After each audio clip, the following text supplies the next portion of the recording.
Madame, Monsieur, bienvenue dans ce flash de l'information sur Tonosna TV. Voici les principaux titres de l'actualité. Les ministres du CPR prolongent d'une semaine leur présence au gouvernement.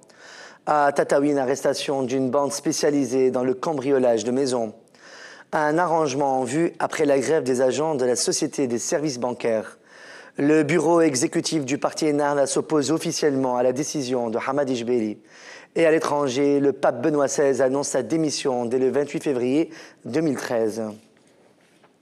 Lors d'une conférence de presse organisée par le CPR, le secrétaire général du parti, Mohamed Abou, a annoncé que la décision de retirer les ministres du CPR du gouvernement de Hamad Ijbeli sera gelée pour une durée d'une semaine afin de suivre l'évolution des événements sur la scène politique tunisienne.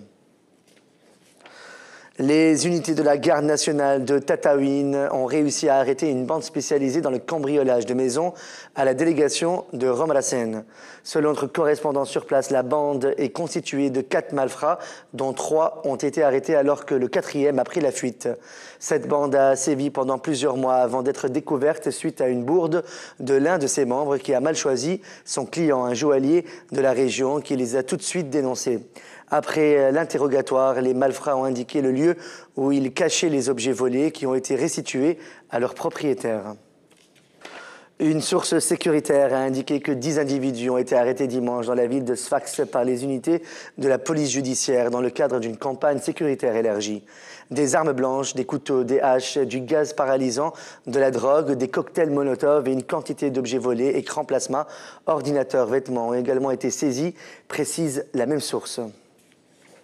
Le directeur de la Société des services bancaires, Rachid Ben Abdelkader, a déclaré ce lundi, après la grève des agents de la société, qu'une solution est en vue et que tous les canaux de négociation restent ouverts avec le syndicat de base de la société relevant de la Confédération générale tunisienne du travail, la CGTT. Par ailleurs, Rachid Ben Abdelkader a signalé que des perturbations dans les services de la société ont été relevées à Tunis alors que le travail continue normalement dans d'autres régions telles que Sousse, Nabeul, Sfax ou encore Gafsa.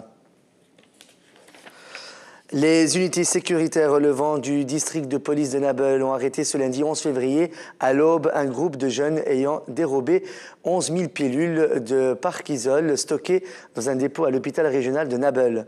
Parmi les jeunes impliqués dans le vol se trouvent 2 trafiquants de drogue ayant, semble-t-il, incité le groupe à se rendre au dépôt. Le Parkisol est un médicament prescrit pour soigner les maladies nerveuses.